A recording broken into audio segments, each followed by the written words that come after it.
Hey designer, you're listening to episode 134. In this one, we're going to be talking about a pattern I frequently see in my clients, and let's be honest, myself too. These behavioral patterns fall under the category of overfunctioning. It is so important to understand the signs because of how overfunctioning contributes to burnout, both from a prevention standpoint and from the perspective of solving for existing feelings of being drained and worn out. Today, we're diving into what overfunctioning is. You'll know if you fall in this category and what you can do about it to move beyond overfunctioning to a more healthy, supportive level of responsibility for yourself, your business, and others. Welcome to the Interior Design Business CEO, the only show for designers who are ready to confidently run and grow their businesses without the stress and anxiety. If you're ready to develop a bigger vision for your interior design business, free up your time, and streamline your days for productivity and profit, you're in the right place. I'm Desi Cresswell, an award-winning interior designer and certified life and business coach. I help interior designers just like you stop feeling overwhelmed so they can build profitable businesses they love to run. Are you ready to confidently lead your business, clients, and projects? Let's go. Hello, designer. Welcome back to the podcast. I hope you're having a good week. Happy Wednesday if you're listening to this in real time. I just got back from a nice long walk. I had a call with one of my coach friends, and it's always really fun to connect and talk about all the things that we just love to noodle on and explore. And anyway, so feeling filled up by that, and I'm excited to bring you this topic today. And what we're talking about is overfunctioning and the connection to burnout. Now, that sounds all really heavy, right? But it's so important because the behaviors associated with overfunctioning are such a cause of stress and emotional drain and time consumption for so many designers that I connect with. And it's also something that I have to really have a lot of awareness around for myself so I don't default into these patterns in my own work and personal life as well. If you've been feeling like you're just not as fulfilled as you used to be, maybe like you're operating in survival mode or on autopilot, maybe even feeling a little bit resentful of the business, you're definitely going to want to listen to this. And also, you don't have to be at that breaking point to get a ton of value from what I'm sharing here, because a lot of these things are very subtle and they can build over time. And so even if you're not past the point of healthy functioning into overfunctioning, it's really good to know the signs and symptoms of what happens with these patterns in ourselves and be able to really do something about it if you see that it's happening and where you're headed. What I want you to walk away from with this episode is to first understand what overfunctioning can look like and recognize where it might be showing up for you in your business. As with anything we can talk about, there's always a range and a spectrum of how these types of things show up and impact us. So we'll talk about it in kind of a concrete way, but also know that there's varying flavors of how overfunctioning will show up that'll be unique to you. The second thing I want to cover today is the sneaky way that overfunctioning can lead to burnout without you even realizing it, and how this perspective really has influenced my coaching philosophy and how I'm going to encourage you to start to make some small shifts in your own behaviors. And then the last thing I want you to walk away with is to know what to do if you recognize these signs of overfunctioning so that you can decrease the stress and strain it's causing you both in your personal life and in your business, so that you can start to feel lighter and feel better. So that we're all on the same page when I'm using this phrase overfunctioning, let's talk about it. What is overfunctioning? Now, overfunctioning refers to a pattern of behaviors where a person takes on excessive responsibility and control in their relationships, work, or other areas of life. This can manifest in a lot of different ways, and I'll give you some examples so you can start to see what this looks like for you, remembering there is a spectrum and you may fall any which way on that. The key here is that word excessive. There is a tipping point to overfunctioning, and we'll talk a little bit more about how you identify that tipping point for yourself later on in the episode. I want to give you some examples of how you'll know if you're potentially in overfunctioning mode. It can show up in a variety of ways, one of those ways being avoiding conflict. Last week in episode 133, I talked about how to navigate some of those difficult conversations we have as a business owner and this tension or sometimes inner conflict we have with ourselves of having to say what needs to be said. And that directly ties to this idea here of avoiding conflict. One of the things you can be attuned to is if you are in overfunctioning mode, what's going to be happening more often than not is you're going to be defaulting to always going with the flow or submitting to requests outside of maybe your service agreement with a client or going against what your preferences or inner knowing are telling you. That's one way you might be in overfunctioning mode. Another thing you might see in yourself is always being the problem solver for others. Often this will look like swooping in to save the day or just taking over something that someone else is actually responsible for. And maybe you're taking on work that no one asked you for help on. Maybe it's you see someone doing something and you decide that you'd be the better person or you could do it faster. It could even be a really subtle thing like making sure you're at meetings you don't need to be at or CC'd on emails you don't really need to see. Just kind of trying to keep tabs on things at all times and sort of your hands in all the pots or a jumping in, save the day kind of situation.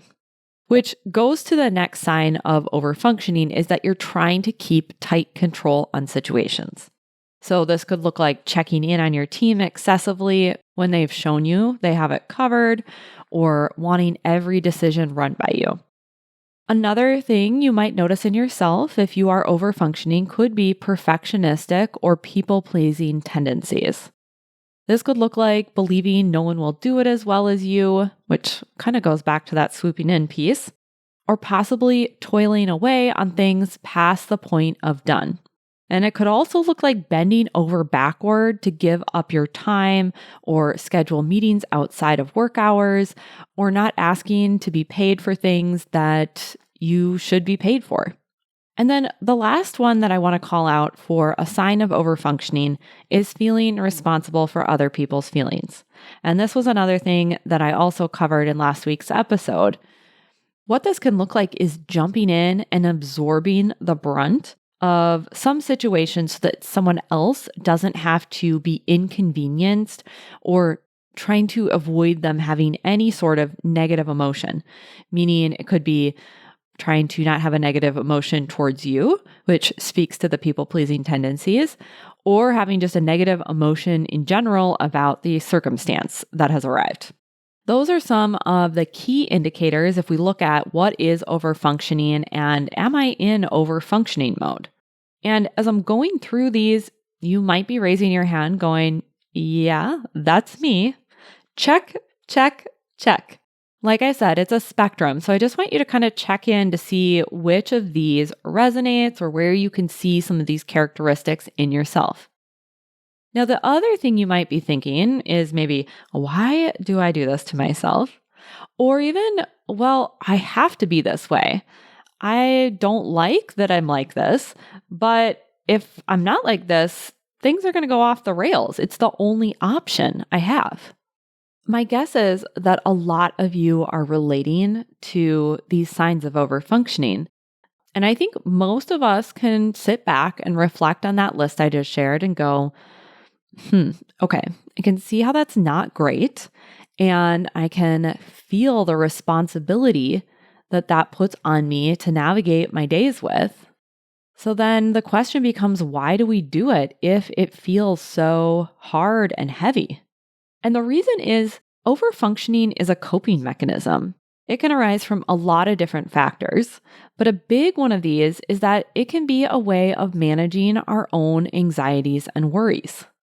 Overfunctioning can give you the sense of being more in control. And a lot of us like being in control. And when we overfunction in this way, we can exert more influence over situations. So what that does is it just reinforces that that is the way it has to be. And the other piece of this too is that through your actions that could be aligned with overfunctioning, you've probably even been praised and rewarded for being highly responsible, highly responsive, reliable, competent, and caring. So you've probably gotten some really positive feedback from that, or it's helped you in some way. Being responsible, being competent, and caring, those are all great qualities. And if you think about what you do as an interior designer for your clients and even those you lead in your company, those really are excellent traits to possess. The issue is when we start to overdo it. One last thing that I want to call out here is that overfunctioning, while it can feel really bad, it doesn't necessarily feel good to have that sense of, I have to do this by myself. No one can do it but me. I have to go save this person or save the day. That can feel really stressful, but it can also feel really good. Being the master orchestrator can be energizing. You are making it happen. You know that feeling, that zippy feeling of like, yes, I am in control and this feels good. And also, that sense of control can feed into your identity and sense of self. I think this is important to call out because we're talking about overfunctioning in this episode as something that isn't necessarily quote unquote good, probably something you'd want to change in your life. And it's also useful to recognize that our behaviors always have a purpose. And so there might be a really good reason why you're feeling like you have to do this from an emotional fuel standpoint. Your behaviors that you're engaging in can show up as almost personality traits of this is who this person is. And as the person helping someone out, wanting to be considerate, making sure all the T's are crossed and the I's are dotted, that can be great. And then sometimes we end up over the line. I like to just think of this as a category of overing. Once you're over the line, it can really start to cause serious problems for you, including burnout, stress, resentment, trouble sleeping, and unhelpful relationship dynamics. I don't think that there's a clear line in the sand of when it's normal, we'll call it normal functioning, versus over-functioning. And maybe you're thinking, yeah, I am just highly responsible. I'm on top of it. I can do all these things. I can make it work. That could absolutely be true. And I still encourage you to consider where you might be pushing past your internal limit without recognizing it, especially if overfunctioning behaviors fuel an identity that you connect to or aspire to. From my own personal experience, this is where overfunctioning can sneakily lead to burnout. There have been times I can think back on where I was, doing all the things and was actually handling it from an outside perspective. And even my own perception, because I couldn't see what I could not see really well. And I've seen this in clients too. From that outside perspective, I was highly responsible, meeting goals. I was doing all the mom things and the work things and feeling like, yeah, I have got this. And only in hindsight now, I can see how disconnected I was to my body, kind of like that saying, living from the neck up. And not realizing that I had tipped over my own internal line. There can be a lot of reasons why we can tip over our line without even noticing it. A lot of times it can just be the simple pace at which we're moving. If we're taking action to control everything, taking over responsibility, that just takes up a lot of mental energy and a lot of actual time. And so if we don't pause to reflect on how we're showing up, it's really hard to see what's actually going on. And I think a big part of what was going on for me back then was I'd gotten so good at being able to pretty much mindset my way through anything. Meaning I could quickly find alternative ways of thinking about things that would put me into action. I could follow through. I always honored what I said I was going to do and could always motivate myself to do more and show up how I wanted to show up. This is incredible, and mindset work is a highly effective part of my toolbox as a business owner and in my personal relationships. Being able to leverage your mind through this cognitive approach that I teach my clients absolutely will change the trajectory of your life. It honestly will.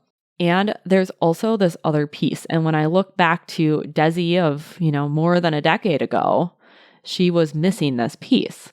And that is to learn to tune in to your own internal signals of too much or not enough. And that really requires you to develop an awareness of the physical, emotional sensations you experience in your body and that we often will call feelings, to understand your own tipping point and then bring yourself back to a more balanced state. I like to think of these internal sensations as these little mini alarm bells. They're starting to go off. They're always talking to you. The question is, are you listening? Because when we just start to continually override our system, that is when the overfunctioning is going to lead to burnout. And if we're not paying attention through a variety of ways and not tending to ourselves, we will breeze right past that point. This was really a lesson that I had to learn from, and I want to share it here with you because what I didn't realize was that you can be burned out from overfunctioning and not even realize it, or not recognize the full extent to which it's happening because of the outward appearance of handling it all, and maybe even doing a pretty good job at it.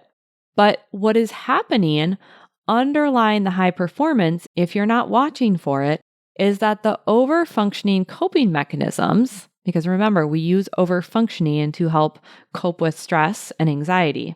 What happens is the coping mechanism starts to be the thing that actually creates the other thing we need to cope from. So the thing we're using to try to handle the stress and anxiety are actually creating more stress and anxiety. That's not just because of the internal angst we start to feel, it's also because of some of the outward expressions of those behaviors. This could look like you not meeting deadlines because you're over perfecting things and holding your clients up. Or it could be an office culture that you've created where it's one of micromanaging and your employees don't feel like they have agency. So there's all sorts of negative things that can start to happen outside of just you feeling bad, which of course is quite bad in and of itself. What I think we can agree, though, is it is not sustainable to operate in this way. And knowing the difference between when you're taking responsibility in a way that feels whole and good for you, and knowing when you've crossed the line really is crucial to your well-being and your functioning as a business owner. This understanding has really informed my coaching philosophy over the years from my own personal experience of just working with so many designers, is that we have to support our business by supporting ourselves as its most important asset. And that's going to be most effective through a combination of mindset work, body-based practices with emotions, and strategy. This is really at the core of the methodology I'm bringing to each of my clients I work with, pulling in the various pieces as the client moves from their challenges into solutions. If you don't have all three of these, the mind, the body, and the strategy, it's really challenging to move out of overfunctioning. To give you an example of this, maybe we look at problem solving for others or swooping in to save the day or take over. In order to solve for this behavior that's causing issues for you, you first have to hold the belief, which is your mindset, that others are capable of rising to the occasion. Okay? If you do not have that belief, then you're going to continue to believe that you have to step in. So from the belief that others are capable and will rise to the occasion, then you can implement successful strategies for delegation and accountability. With the mindset and the strategy, then, you work on creating the feeling, which is the emotion or the language of the body, of assurance that you've done what was yours in this scenario. And you also work on creating the feeling of trust in yourself, that if something does need to be resolved after the fact, you will be able to handle that. When you solve for the negative outcomes of overfunctioning with this three-pronged holistic approach, you're starting to create sustainable change instead of defaulting to old patterning when there's little issues that arise. I really encourage you to look at your overfunctioning patterns and even just the result of those patterns from this framework of what is the emotional capacity I need and what are the strategies I put in place to help support me in shifting the behaviors so that I can move from overfunctioning to a healthy level of responsibility for myself, for others, and also moving to a more balanced perception of the control you have in the future and over what you can actually influence and what you cannot. With overfunctioning patterns, often we'll think that the solution to this feeling of being drained and overextended might be, oh, I just need to do more or push harder, or next week or next month, I'm just in a season, it'll get better. Unless we tend to the underlying root causes of these behaviors, we won't see a change. And so I want you all to start to connect with your own internal knowing, whether that's a story you're telling, the sensations, the messages your body is sending you, asking yourself, am I functioning in a way that's supportive of me and others? Because just knowing that is the very first step. And then I want to share some powerful questions you can use to start to explore how you could step out of some of these overfunctioning ways and step into a more healthy dynamic with yourself and with your business. The first question is, what is mine and what is theirs? Where is that line and how do I stay on my side? So much of overfunctioning is this over responsibility. And so we have to learn what is mine and what is theirs. Another question you could ask yourself is, when I notice I want to swoop in, manage other people's emotions in a way I simply cannot do, or even notice I'm perfecting from a place of fear, what is my next best step? So when you notice you want to engage in an unuseful behavior, what is a way that you could gently bring yourself out of that pattern? One of the things that I like to think of with overfunctioning is this very tight grip. It is your fist all clenched up and you're just trying to grasp control. So another question you could explore is, what would it look like to soften your metaphorical grip? And the last question I'll give you is, what am I worried will happen if I let go of the illusion I can control it all? With this question, we're letting those worries be heard. Because if overfunctioning is a way to cope with your anxiety, if we keep trying to shove the anxiety down and don't let it have its say, it will continue to fester. Now, as you let some of these worries be heard, you could do a brain dump on it of like, I'm afraid this, I'm worried this will happen, right? Some of these fears are going to sound ridiculous when they see the light of day. And then you can go, oh, that's funny. All right, never mind. And then some of the concerns might be valid. Let's say you're worried that if you don't do something, it won't get done. That's something that you could look at a strategy for. We could ask, why wouldn't it get done? Maybe it's that you don't have a process outlined, or you're not being clear enough in your delegation, or no one's actually owning that task. It's just sort of floating out in the ether and you're hoping it'll get picked up. So then you know what you can do. When you ask yourself these questions, you're going to start to increase your capacity to hold yourself and your own well-being. And of course, then that means the well-being of your business with a high level of respect. When we're overdoing it, we're often bulldozing over ourselves. So when we reset, it is for sure a way to respect ourselves. And as you engage with this work, be sure to notice even just the small shifts when you're changing your behavior, or maybe you're responding differently than before. They will happen, and I want you to be tuned in to when they do so that you can note them and encourage yourself to keep going with it. I also want you to approach all of this with being willing to be wrong about your behaviors being necessary.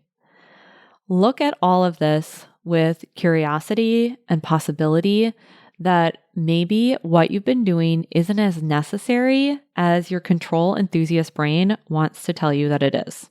Our brain likes to be right, so we tend to look for evidence of what we believe to be true. So leave this open to the possibility of there being another way, and maintain that openness to what overfunctioning looks and feels like for you. Because the way you begin to break these patterns down is going to be highly individualized. Of course, working with a coach to understand your particular beliefs and patterns and tendencies really can help you shift this. Having that outside perspective to see what you can't see, of course, is very effective. And if you're interested in working on this together, you can join my waitlist at desiCresswell.com. If you click on the coaching tab, you can learn all about Design to Thrive private coaching partnerships and add your name to the waitlist, because that is the way that you will get first access when a spot becomes available. As we wrap up, I do want to just acknowledge that this work can be uncomfortable, and we have to remember as we do it that it will be worth it. It will be worth it in creating balance in how you manage your time and how you engage in relationships in a mutually supportive way, and in how you're able to really create that thriving business you actually enjoy running. And the key piece here is how you're going to create more true calm versus faux calm. And true calm is that calm that comes from within you and your own internal capacity and steadiness with yourself as the leader, whereas overfunctioning is a faux type of calm. All we're doing is feeding that belief that we can control everything. And when we believe that, we have to maintain that heightened, highly activated state at all times in order to preserve the feeling of calm, even though it's not actually calm. So that is like the ultimate gift, is feeling that grounded, centered, steady space inside of you and having that be the person who grows this business. I'd love to hear what you think about this episode, what parts hit home, what you're going to implement. And if you know another designer who would benefit from hearing this message, I encourage you to share it. Not only does this help me spread the word about the show, which is so useful, and thank you to all of you who've shared the show. The other big thing is that you could be the catalyst for change in someone else's world just by sharing this episode. Next week, I'm going to be back with a brand new episode. Make sure you're subscribed to the show. I have some announcements coming up that you're really going to want to hear about what is next for both me personally and the podcast. And until then, I'm wishing you a beautiful week. Thanks for joining me for this week's episode of the Interior Design Business CEO. If you want more tips, tools, and strategies, visit www.desiCresswell.com, where you'll get immediate access to a variety of free resources to help you take what you learn on the podcast and put it into action. And if you love what you're hearing, be sure to rate, review, and follow the show wherever you listen to podcasts to ensure you never miss an episode. I'll talk to you next week.